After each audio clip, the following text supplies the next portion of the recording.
All right, let's do this. Peanut, if you're staying in the room, no talking.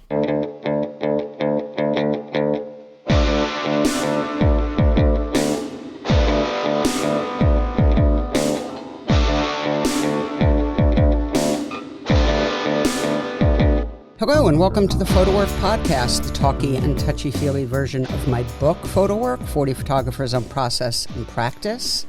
Hello, everyone. I'm Sasha Wolf, recording from Woodstock, New York, and I'm joined, as usual, by my friend and producer, the incomparable Mr. Michael Chauvin Dalton. Hello, Michael. Hi. How are you? How are you? Oh.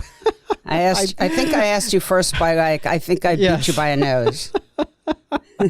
I'm doing good. We're in the home stretch here with my students and finals, and so it's a lot of busy lab work, but it's really exciting, and I'm just seeing a lot of great work. So all is good. Very good. Yeah. Yeah, lots going on, really exciting. And, you know, nice and cold up here, moving into winter. Lots of fires, and by fires, I mean in the fireplace. But,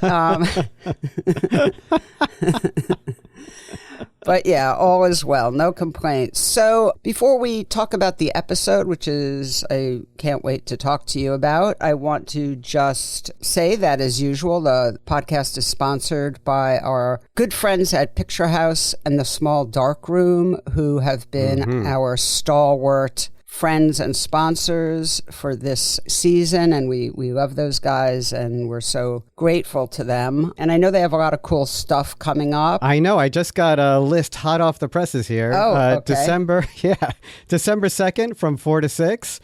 Book release event with Adriana Alt called Levy, published by Void. Yeah, people, please go to that. I'm sorry, I have to jump in because Addie's my friend, and I know I'm supposed to be unbiased, but who says? Who says I'm supposed to be? This is my show. I don't remember. Yeah. I don't remember signing that agreement. Yeah. For God's sake, I can do whatever I want. Freewheeling, going crazy. Everyone go to Addie's event. She's a great person and a great photographer. So, okay. Sorry. Yep. Please continue. December 2nd. Yep. December 2nd, 4 to 6. Then December 9th from 4 to 6. Another book release event, this time with Nick Waplington, called Comprehensive. And that's published by Phaidon. Wow. Yeah. They have some special offers, 15% discount on all non-darkroom prints for the month of December. That includes the Mini Lab, our favorite. Oh, we love the Mini Lab. Mini Lab C prints and RGB inkjet prints. And they are about to announce a new service. So you might be hearing it here first. Okay. Chromera Digital C prints up to 50 inches. And they will be sharing more information about that in December on their website. And of course, their website is PHTSDR, picturehousethesmalldarkroom.com. Same for their Instagram account, PHTSDR.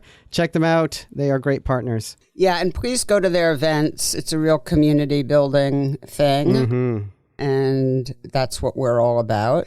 Well, Michael, this episode was, I almost feel slightly nostalgic because it's it's the last of our 3 episodes that we did in Atlanta. And it's very different because it's a behind the scenes of the industry episode. It's my friend Anna Walker Skillman, who is the head of Jackson Fine Art in Atlanta, an incredible gallery. That space is unbelievable. Yeah, the space is amazing. Off the charts, unbelievable. Yep. I mean, it's like walking through rooms filled with incredible art and books, but then the space itself, it's so airy and light. I mean, I was blown away by everything, including Anna. I definitely ooh and ah over the space, and I but it really is a very special place. It has this wonderful combination, as you just alluded to, of feeling both very open and very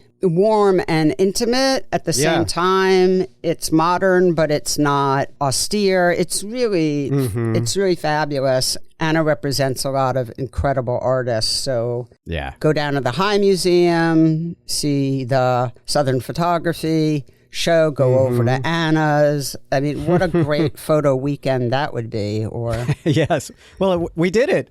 Yeah, we did do it. Right. Yes. Yes, it was. Who cares if the rest of you go? We did it. Take it from us. It was fantastic. I don't care about you people out there, for heaven's sake. Yes, I do. I care a lot.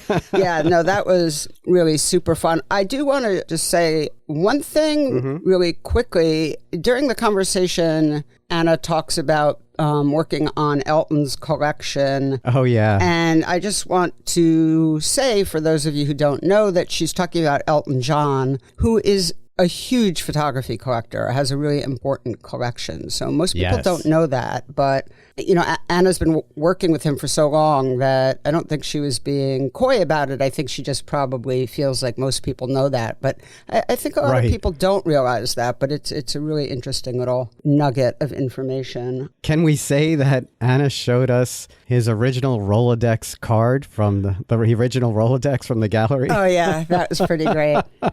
That was wild. You never know what's going to happen when you get a little tour behind the scenes. Yeah, but you know, you called us a behind the scenes episode, and the two of you have a really great conversation about kind of what makes a good collector, a smart collector, how if they know themselves or be willing to sort of learn more about themselves while collecting, that's sort of part of the job you have as guiding them. And that was just a fascinating, complex conversation. Yeah, no, I think Anna really led that conversation, and I was really interested to hear what she was saying. And, you know, we also talked quite frankly about the decline in collectors. Right. And that's probably going to be a tough little bit for some folks to hear, but I think it's important to really understand the climate and the ecosystem that you're entering into. So I think this episode's going to be super helpful. I hope it is. It would be fun to hear from people. Yes, absolutely.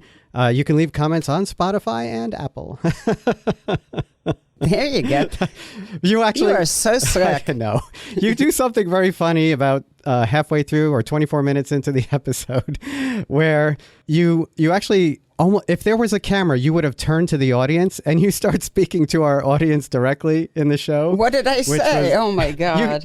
So I think I know why. So you reference Anna almost in the third person and you kind of talk to the audience and you say, this is what we're talking about. It's very, very funny. So listen for that. But always I think teacher. You did it. Yeah, I think you did it because you were doing the La Luz workshops and you were in kind of workshop mode. Oh, yeah. Yeah. I was definitely very seeped in my faux professorial. It was very good. Well, I do think it's really an important episode. People, you know, it's important to hear from artists and to be engaged with the conversations we have about making work. But I think it's also important to really understand once you do make the work, how it circulates out in the world. Absolutely. Yeah, I learned a lot. Art Absolutely. dealers. Yeah, cool. Yep. All right. Well, Michael, if you don't mind, let's get to it. Please take it away. My pleasure. And here is your conversation with Anna Walker Skillman.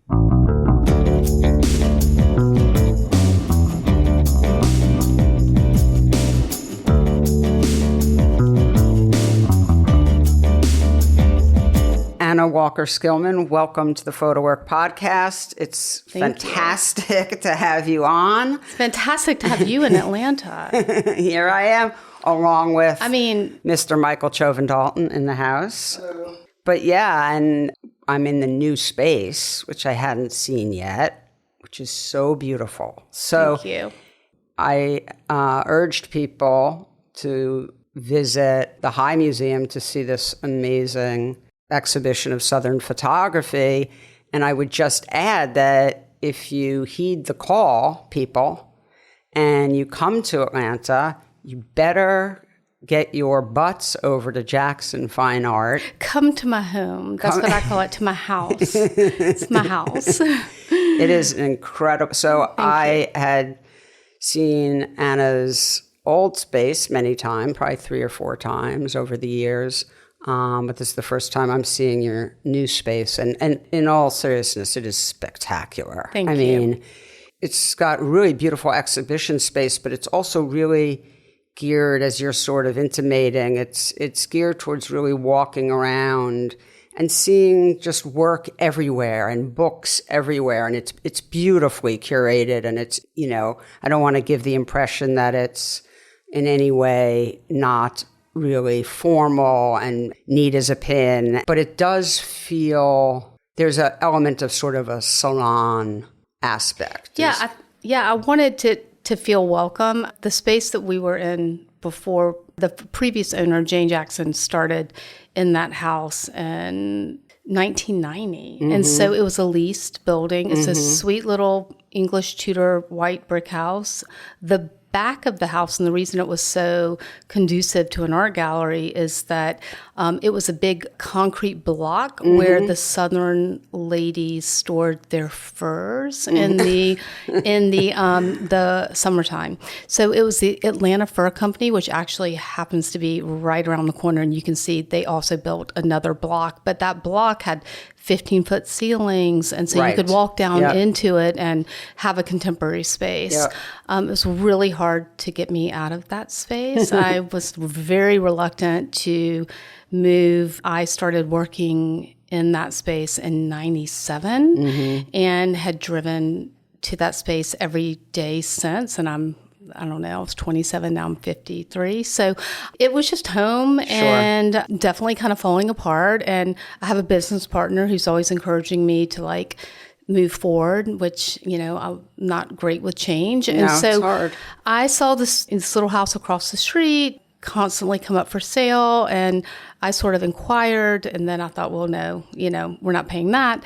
And right around the time of the pandemic, they came to us, and my business partner also is partnered in a building venture, so spec build home, and I knew the people that build his house and other houses, and they're like family. And so I thought, well, if they're going to build it, they're, you know, I will do it. Yeah, so that saves you a lot of it heartache does, and grief. And I have never built anything. You would never have me hang a piece of artwork, nor would you have me plug anything in electrical or do anything electrical or technical, because I have like a ghost that likes to laugh at me every time I try to touch anything electrical because it breaks. And people in the gallery can, you know. It's your poltergeist. Yeah, it's not, everything breaks around me. So the idea of building something was not, you know, it was daunting. I basically said, I want that house over there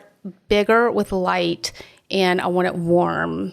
And they were able to, I mean, it seems so simplistic, but really when we were talking about the floors, like we were talking about earlier, I was like, I want crisscross floors. And they're like, well, that's, you know, herringbone. And I was like, okay, that's what I want. And I want iron windows. And, you know, they're like, well, that's going to be $20,000 more. I was like, oh, well, no, you know. And so turns out that's not what I want. Yeah, it turns out, but it's what I got. So, you know, it really was about building something around trust. And then we moved in March. I can't even tell you how long it took. It must have been like 18 months.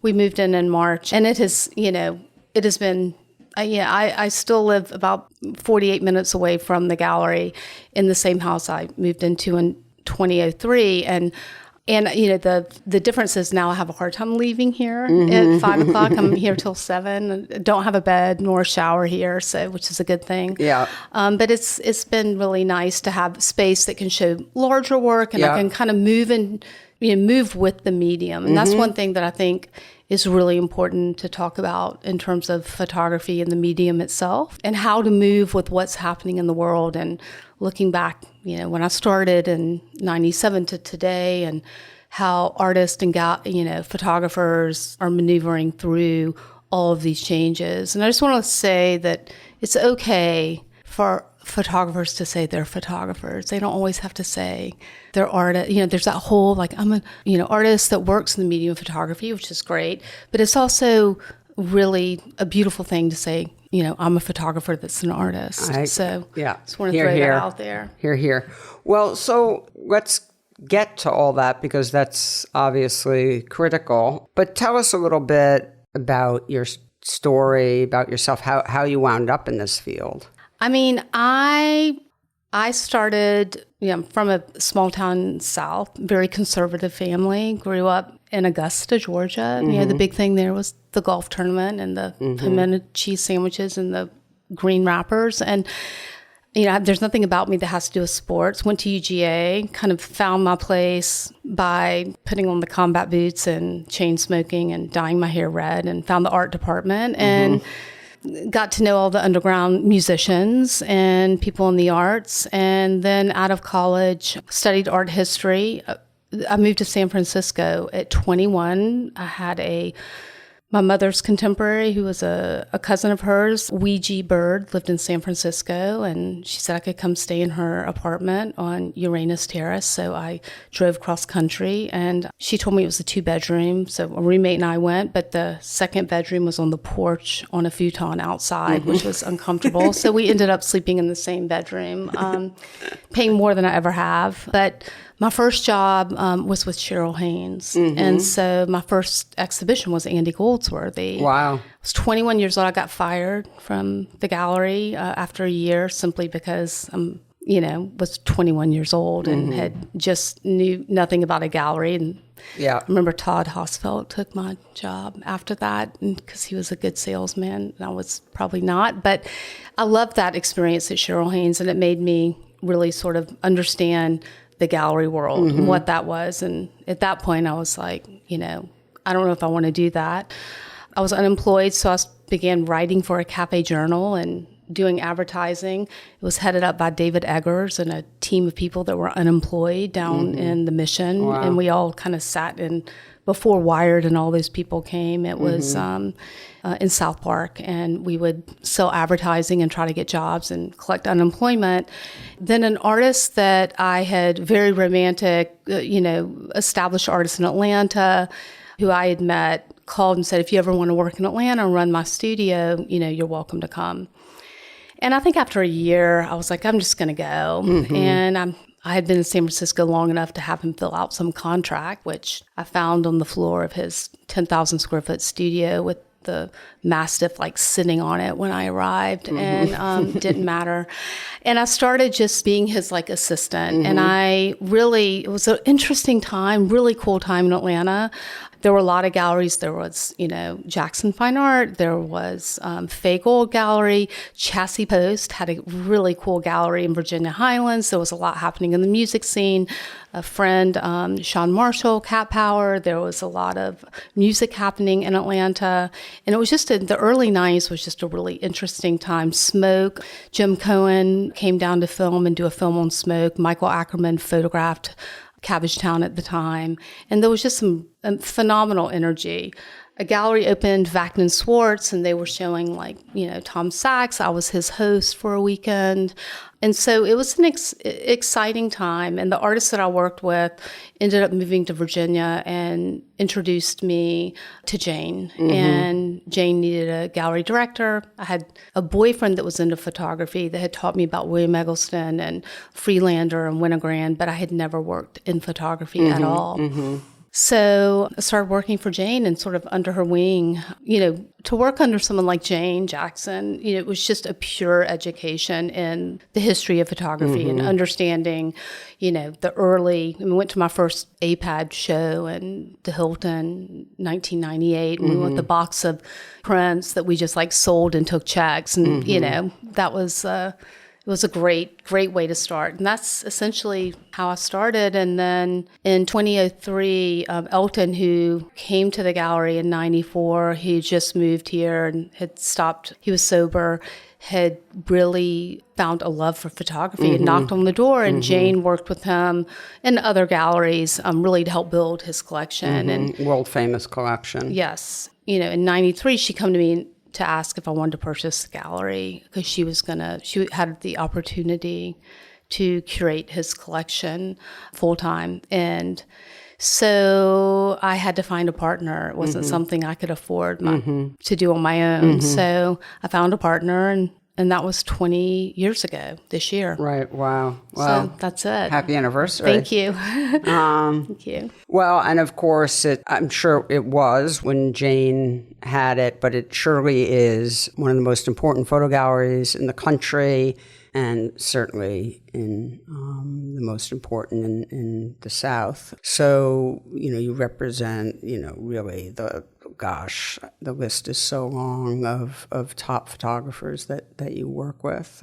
So it's well, the good news, I think that the ability to be able to have the relationships that Jane had prior. I mean, a lot of the artists that we initially started working with, we were part of APAD, which was a really strong association of trusted dealers that were very open to moving their artist around and to getting them to show in different places. So I kind of, had a lucky, the ability to kind of draw, have these collaborations with other galleries in New York, like Yancey Richardson has been a wonderful collaborator, Edwin Hauk, Frankel Gallery, the list, goes on. And that was the ability to bring artists initially to Atlanta to have exhibitions. And, we always showed them a really nice time. So they continued to want to come. So, well, I know many artists who work with you and love you, as we all do.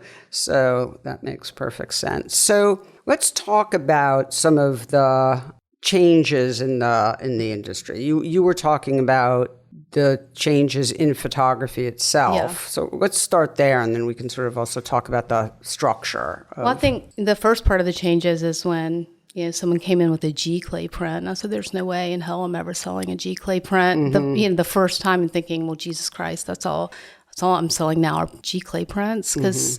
It's just the change in the medium and adjusting to the fact that the history of the medium, whether there's no more Cibachrome material available. Some artists have it, or dye transfers, or how the C prints have shifted. And, when you've been in the business now over 20 years, you're obviously going to have a lot of collectors that are coming back with their prints that are faded. And how are you going to deal with that? And convince them that... How do you deal with that? Oh, well, there's a lot of different ways. Lots of times I'll walk into a house. We're talking about C prints. C prints, yeah. I'll walk into a house, a client will have this piece that has been in the light, and I'm like, "Oh my God." Yeah. And my assistant will like, "Anna, stop, And I'm like, "That print has," and they're like, "We didn't even notice." I'm like, "It's blue." Right. We need to change that. I think that there is a mentality around collectors that things are forever.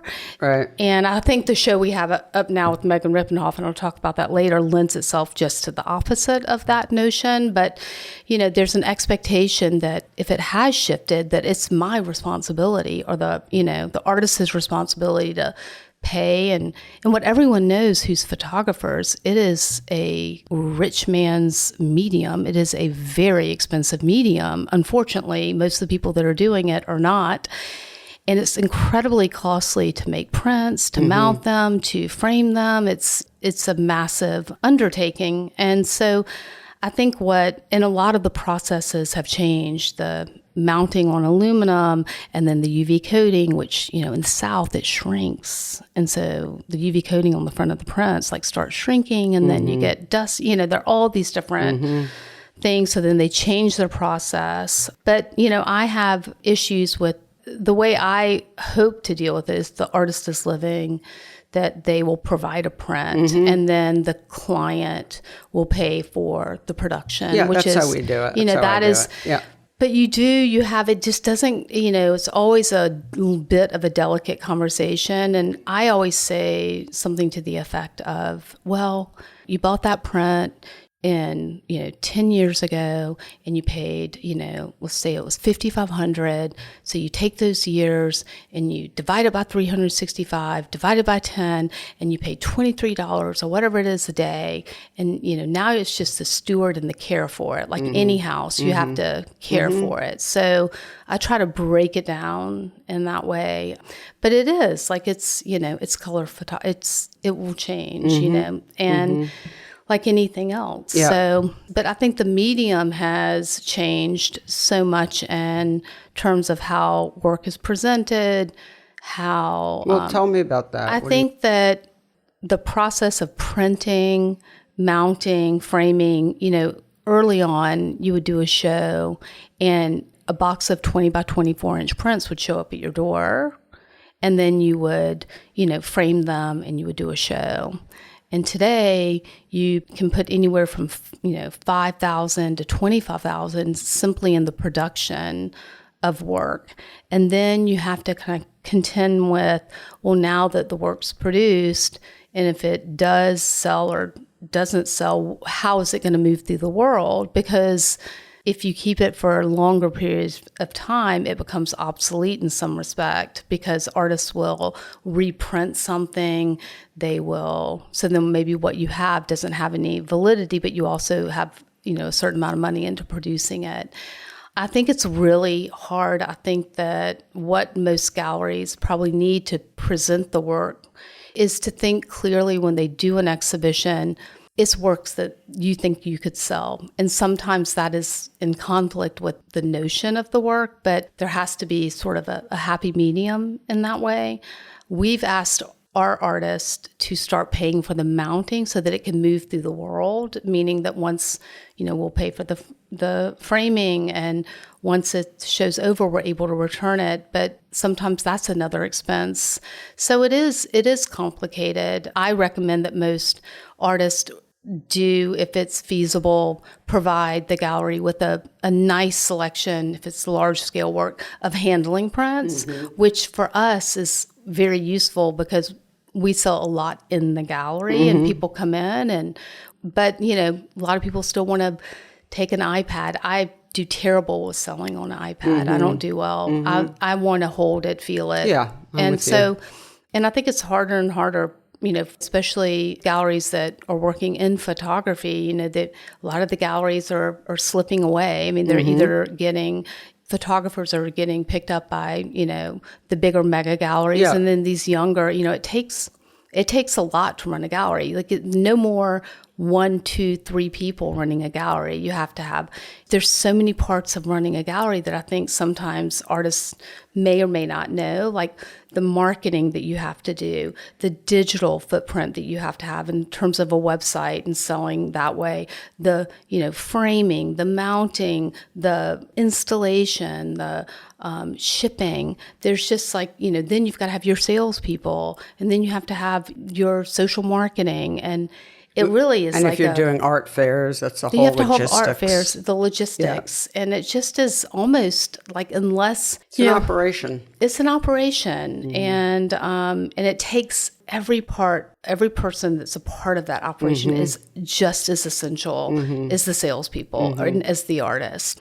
I think that the artists don't always know, what do I do at an art fair? And it's like, I recently went to an art fair where I felt like I wish that they would have a very cool space for artists to congregate. So it could be a meeting place for them, but also the dealers that are there showing work, that we could come and meet with them when we have time provided. But when we did this art fair, it's important for artists to come because we're representing them. But also I remember standing in an art fair and there were 45 artists that came by to say hello, which I love because that's, I'm good at that. Sometimes I'm not as good at sales at the art fair, but let other people do that. But I think it's also, they don't know what their place is in those spaces. I think that's true. And it's important to create a really important space for them in an art fair. No, that's a really good point. It's awkward. It is. It's complex. But I think that photographers now are really depending more on each other and the support of each other more than the galleries. Well, also, there's not, as you were saying, there's just not a lot of places to show that are dedicated to showing photography, whether it's nonprofits or for-profits. So they're sort of, books have become really paramount in a photographer's career. I can think of so many photographers off the top of my head, very well-known contemporary photographers who don't have representation, but they have careers because they're making books, right? And because the community is very tight. And it is. There's the ability to do a lot of networking and helping one another out. So I think that the photography market is not in a great place. I agree. I think that there is a responsibility of the galleries that are showing photography or selling photography, whether it's a contemporary art gallery or photography gallery, that lends itself to hiring salespeople that understand the medium. Because I think that the younger generations coming up, I mean, our collectors are aging out that have been so loyal to the medium. And it's really important because you've got a new collector group coming up that the only understanding they have around photography is like their own images they take of themselves. And because the internet is so vast and, you know, people are taking images and printing them themselves or their posters, you know, it's very confusing to understand the medium because there's so much competition and noise out there. So I think what the big responsibility that I've tried to take is really to continue teaching collectors, like, this is a silver gelatin print. This is the early photographers. Someone like Andre Cortege's distortions from 1930s are as contemporary today as X, Y, and Z. And those relationships, most collectors now, you know, there's difference between a collector and a buyer. There's a lot of buyers, less photography collectors. And I think that it really comes down to, you know, they're out there. It's just that there needs to be, and just like any collector needs to be kind of fed and nourished and education. And I think that's another reason that this space, like I have all these books and I have, you know, references, and I want people to be able to come here to have conversations, like bring people here. I want it to be a space, not only like, Sasha, like, I'm so thrilled you're here, but I want to say to you, like, anytime you want to do something on a Saturday or you come down to Atlanta and you pull a group of people together, you know, I want this to be the place to do it. I want a meeting place for artists and for photo enthusiasts and teachers and education. You know, I've got plenty of space to do it, and that's really important. I just don't quite know what that concept is.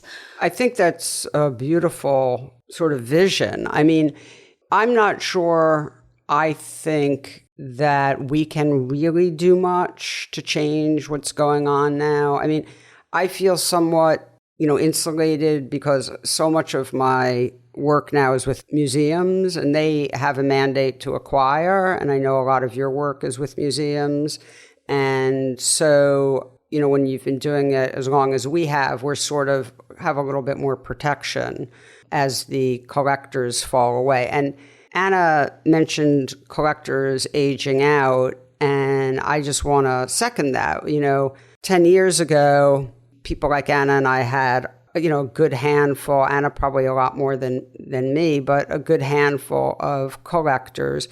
At a certain point, people get to an age where they're not going to collect anymore. People don't collect until they are at the end of their life. They either donate their collection to a museum where it's been promised, or they put it up for auction, they sell it off, they bequeath it to someone in the family, whatever. But in my experience, there is no younger generation. And I think that's purely a function of the collectors that existed. I think of them all as a bunch of, it's mostly men, and I think of them as the guys who really wanted to be photographers but wound up as lawyers and doctors, but they grew up in the darkroom, and so they knew the language, they knew the process.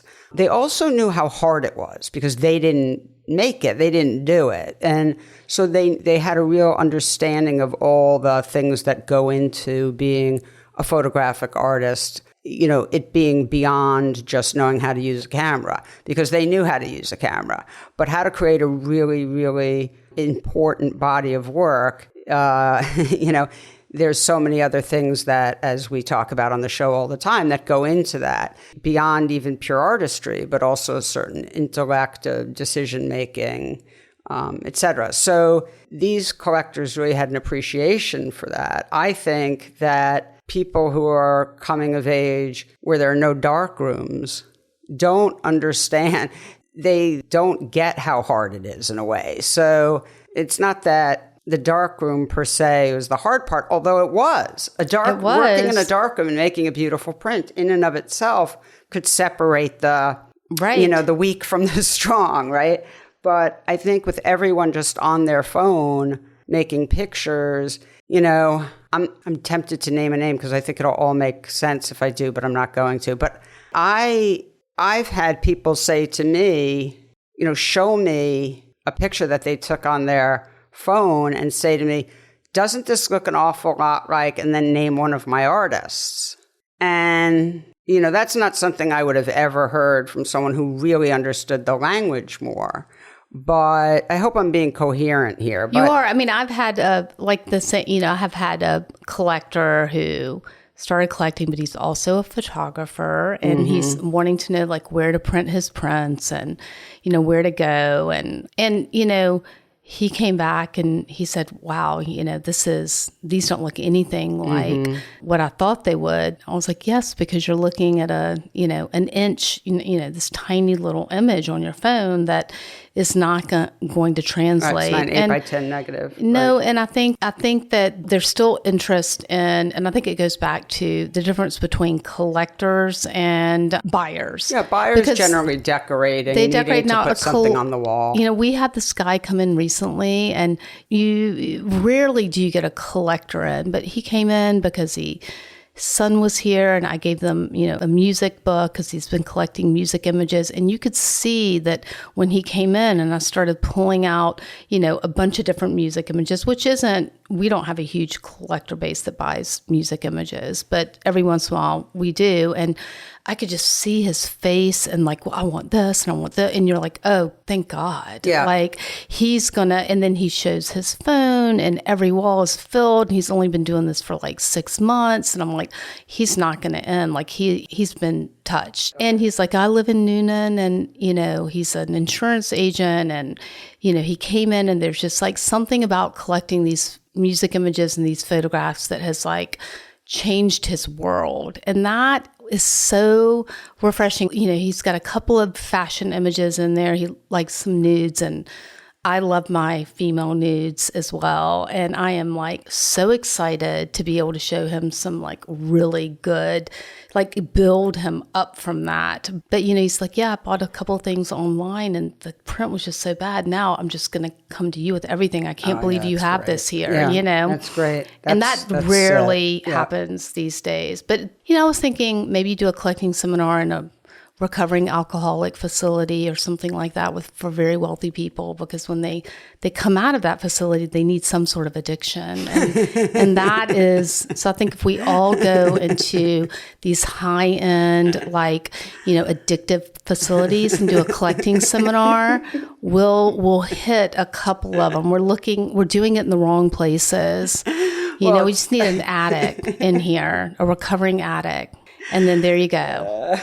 Well, you're touching on something that you're joking, but you're touching on something that I was going to say, which is the other ingredient. And this is something that you could make from young people who don't have that same relationship to photography that I was talking about a few minutes ago, which is in order to be a collector, you also have to want to collect. So collectors have a collecting gene. So they could be collecting stamps or rare coins or cars or whatever it is. They want, my collectors that I still have are addicted. So every time one of my artists puts out a new project, they can't help themselves. They have to buy. And by the way, I have a little bit of that in me.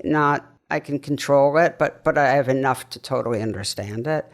So I do think that this is, a very complicated issue, and I don't really know what the solution is, but I will say, and I'm sure you agree with this, although obviously we need to make a living and we make a living selling work. But putting aside the drop-off of collectors, there are many ways in which what's going on in photography, it feels very exciting. It does. That there are so many wonderful photographers, contemporary photographers working now, and it seems to me more than when I started. And really talented photographers and artists. And I think, we're constantly in the gallery thinking of ways of marketing and bringing people, and one of the ways, there's a little town about 45 minutes south of here called Serenbe. And it's one of those all this whole community of people have moved down there, and they have restaurants, and they do all these fun things on the weekends. And they have a organization called Art Farm. And we had Thomas Jackson, one of our artists, go down and do a retreat where he went for a week and he made a few pieces, and then we did an art over dinner. And there were all these people that came that have never collected before, but it was a way to give a percent to the nonprofit, the Art Farm. And something that would have been, we were able to sell 8 or 9 pieces.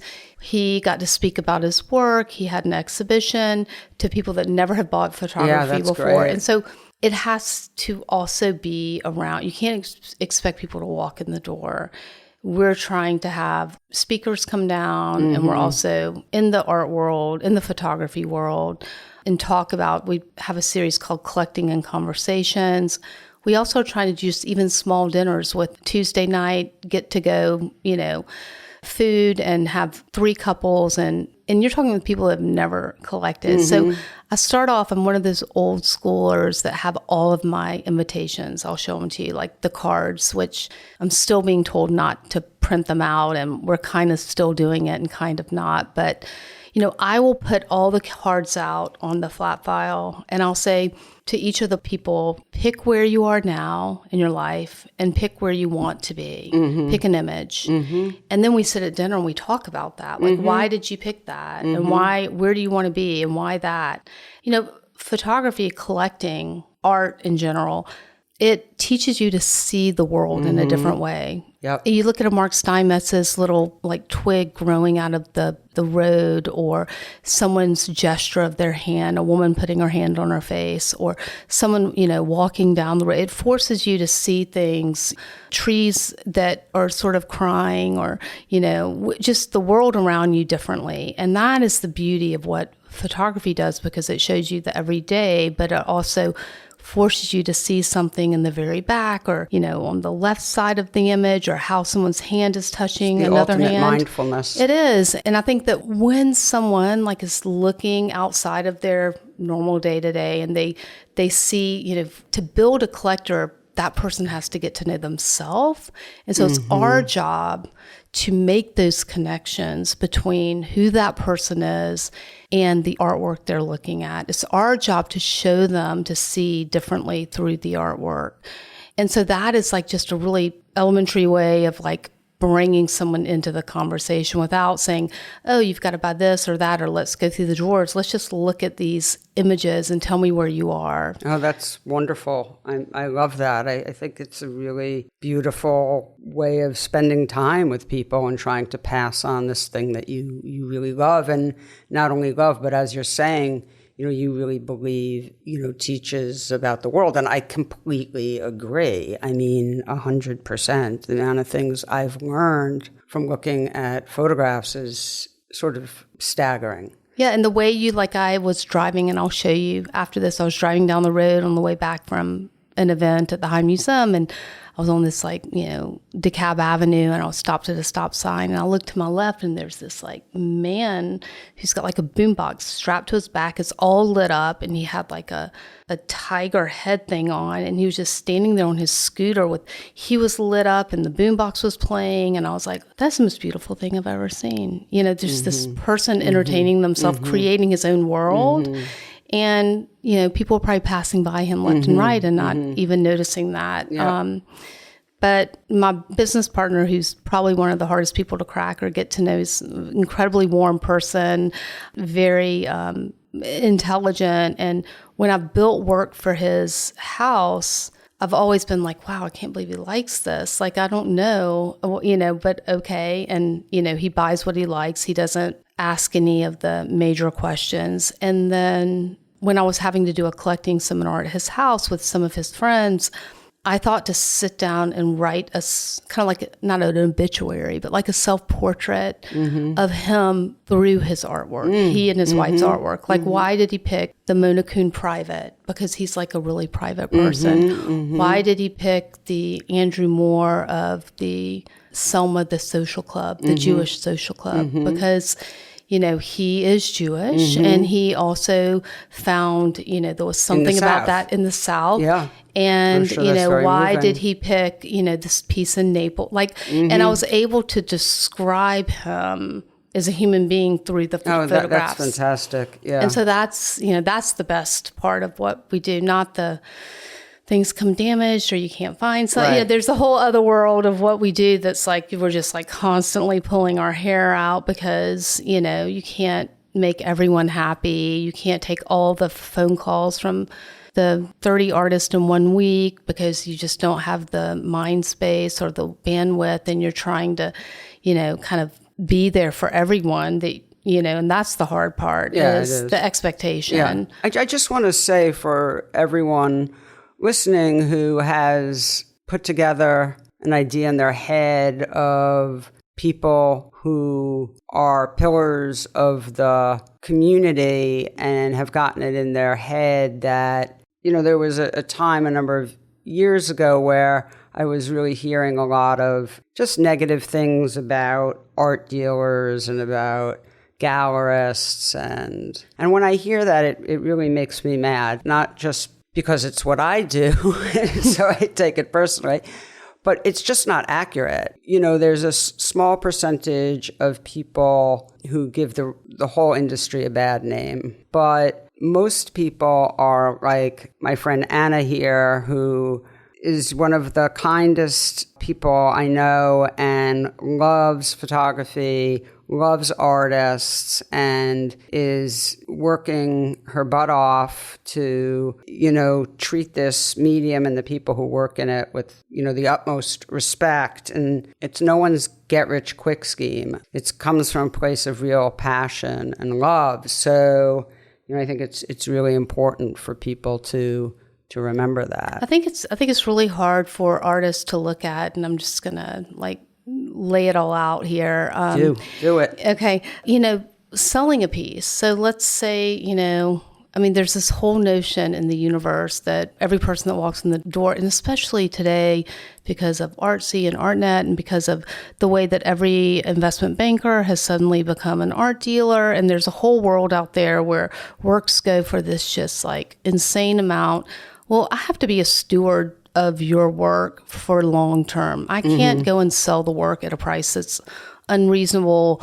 It has to make sense. And what happens is that you forget there's so many people in the pot around a piece of artwork at times where you've got, the collector wanting their 10%, which, somehow someone has taught them that the value of the work is not the value of the work. There's no other business in the world. I can't walk into the grocery store and ask for 10% off my cereal. It's so you've got to think about that. And then, most artists split that discount. And then, you think about, well, now I've got to get it mounted up in New York and it's got to get to Atlanta to my collector. And the gallery is incurring that cost of getting it here, shipping it in the crate and all of that. And then you have this piece that's $10,000, they want 10%, and then you're splitting it. And then when all is said and done, you're making your $4,000, the gallery's making their $4,000, the piece sold for $10,000. But there's also other situations, and I'm just speaking with art consultants here as well, is that I could be working with an artist where their production itself can be 25% of the cost of the piece that I'm taking off the top. And then I'm having to give a split to a gallery. The artist isn't sharing it. And, suddenly I sell something that's $50,000 and my net is 13 on the whole thing. And that seems like a lot of money. But when you're doing a big show, there's just a lot of ins and outs. And I think that people think that the galleries are, we're lucky if we get a 30% margin when all is said and done after the discount are given or costs are put into a piece of art. And so just be patient with us if we ask you to split the discount, or art consultants, I mean, be patient if we can only give you 5%, you know, because sometimes we simply don't have, these things are not built in. Your discounts are not built into the price of a piece. Painting can do that because they're one of a kind, but these are prices that you should get the same all across the board. So just be patient, because it's hard to get, even when all is said and done, a 30% margin on something. It's also especially when you're running a big, you know, you've got 10 employees and insurance. A lot of employees, a lot of overhead, but it's also, you know, just closing a sale can be a lot of work. I mean, I don't tell my artists, you know, 75, 80% of what I'm working on, because I never know if something's really going to go through. I mean, so I can be going back and forth with someone weeks. For weeks or months. You know? I had a guy pop up recently who, you know, I went back and forth with about a year and a half ago, and he just vanished, and, you know, and he's popped up again, and we'll see if it, you know, we'll see. I have no idea. No, it's true. I mean, I talked to one of my sales girls, and she said, you know, it's harder than selling something. And I said, what? She's like, selling it and then trying to save it, you know, which is selling it and then the client trying to cancel it and then trying to sell it again and to save the sale. You know, that is a real accomplishment. How about it turns out my spouse doesn't like it, right? Like how? Yeah, that's frequent. And I think that, you know, lots of times collectors don't, I mean, this is the art, you know, the artists this is their job. This is a career. I think you get a lot of people asking for donations, and it's like, this is their job. If you want a donation, you need to pay for it, you know, because it never helps the artist to donate something for an organization 100%. Like, it's important that we still support their part in that, because they get asked a lot, and it doesn't always benefit. No. You know, there's a lot of talk, oh, it benefits you, you see it. It's not true. And so all the donations that we are involved in, the artist gets their percent. Wow, that's amazing. We won't do it because it's just not, you know, the only person that suffers is the artist giving away their art. And it's hard. It's hard. You have, I know, an appointment in a few minutes. So let me just ask you before we wrap up. You just are closing a Richard Mizrach, Megan Rippenhoff show, which is wonderful pairing. Richard and Megan have been friends and in a sort of mentor-mentee relationship for many years out in California. What's next? What's coming up? So this exhibition was super exciting for me in the inaugural year of the gallery, which we moved in March. I have, you know, my first job, like I said, was with Cheryl Haynes. So I was in the same building as Frankel and Koch, and I've always wanted to do a Mizrach show. And Megan, just, you know, by chance, she has been a big part of his life. And so this show was really a wonderful collaboration. And again, I thought the whole idea and importance of Richard kind of passing down his knowledge of photography to someone like Megan. And strangely enough, Richard is now digital, doing negatives, you know, digitally, and Megan's still working with cyanotypes, which is a really old process. So they've kind of switched roles, but to understand the processes in general. And I think, and I wanted to mention this, that Megan's work, you know, I was listening to a talk that she was giving, and the fact that she said that she chose the cyanotype simply because of the dynamic nature of it, so that it does shift, it does change, it breathes. Like if it's in the light, it breathes. And she and I came up with this idea. I was like, we need to make curtains for the work, you know, to like strap on the work at night, like velvet, the same color, and you get the curtain with the piece, because if you put it on the piece for a few weeks, it'll start darkening again. So, you know, just that idea of participating as a collector in the way that the work looks. So next we're doing, that show will be up through the holidays, and then we're showing Mary Ellen Bartley with Gail Albert Halliban. And I love the conversation between the architecture of these two women, and Gail's Through the Window series, and then also the book series. I just love sort of the simplicity of those two conversations. So that will be in late January, early February. And we're still rounding out our spring show. So I'll keep you posted on that. Okay, so. Please do. Well, thank you so much for talking with me today and inviting MC. You're the highlight of my day. Yeah, well, Sasha. how about that? I mean, you all heard that. I mean, we talk about that every time we go to an art fair. Courtney Lee and I are always like, our favorite person is here today. So thank you. Likewise. Okay, well, see you soon. Thank you. Okay, bye. Bye. PhotoWork with Sasha Wolf is a production of the PhotoWork Foundation. Executive producer is Sasha Wolf, and the associate producer is Taylor Selsback. The show is also produced and edited by me, Michael Chauvin-Dalton of Real Photo Show. Music is by J. Walter Hawks. If you like the show and wish to find out more about the Foundation, please visit photowork.foundation and be sure to subscribe and review with all the stars on your listening platform.